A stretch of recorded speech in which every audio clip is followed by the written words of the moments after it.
Okay, so what's up guys? Today I'm going to show you how to use ChatGPT. The reason I'm going to make this video, it's going to be a part of a series where I'm going to show you a lot of good AIs. The reason I wanted to start with ChatGPT is because in my opinion it's the best one. Also it's the most well-known one, so it can probably be the best for you to know. Yeah, so without further ado, let's get right to it. So after you go on Google, search ChatGPT and log on, this is the screen you're going to be shown. You might have light mode on. I like to use dark mode. You can see a bunch of stuff that it can help you do here, and also you can start talking to it here. Every time you log on to ChatGPT, it will start a new conversation, and if you want to go back to something you talked about, let's say you've had a conversation for like hours and then you don't want to restart and get back to the point, here you will have all of the stuff, all of your past conversations. For you it's blurred out right now, maybe black screen, whatever, because I don't want to show everyone. But this is where you're going to have your past conversations. You just click on it and you get it. Yeah, so how you actually use it, what can you do, what is it good for, let's get right to it. So first of all, the most important thing it's good for, and the most important thing to clarify, it can do, the only thing it can do is send text and code. What do I mean? Because code is also text. When, for example, you tell it code, it will show up like this, in this like weird box thing. It's going to tell you here the language, and here let you copy the code.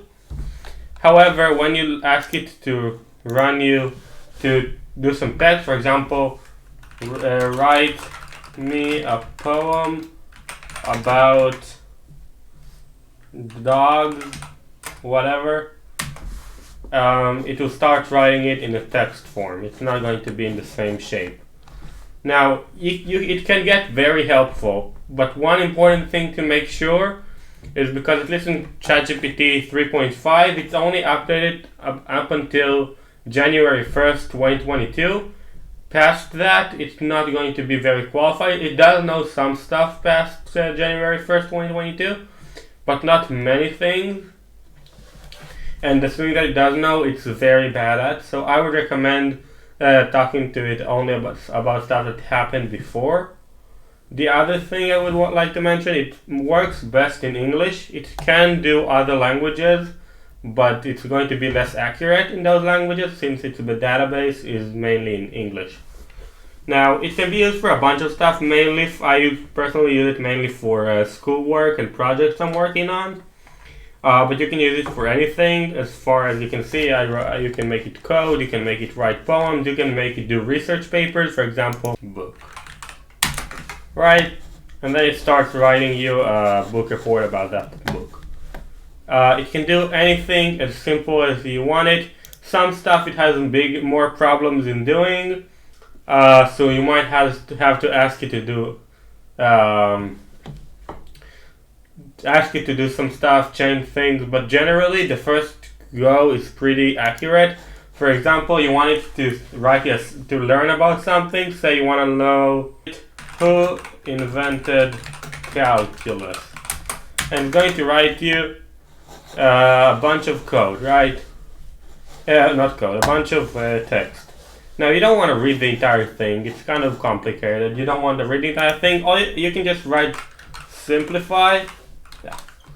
Simplify. It will understand even if you have errors in your code, by the way, in your text. But it's better if you try not to. But I mean, you don't have to. It will still understand. You simplify, and then you can see it turn it from that to that. You can write it again. Simplify, and it will become lower and lower. Okay, if you want it to be like very short, you can just say how many words you want it to be. You can say in 10 words, for example. And as you can see, 1, 2, 3, 4, 5, 6, 7, 8, 9, 10 words. Calculus was invented by Newton and Leibniz in the 17th century. You see? So you can use it to do research, you can use it to do coding, you can use it to build projects, you can use it for a lot of different things. And that's what makes it one of the best AI tools out there. Yeah, I hope you found this video helpful. If you did, don't forget to leave a like and subscribe and turn on notification. And until the next time, goodbye.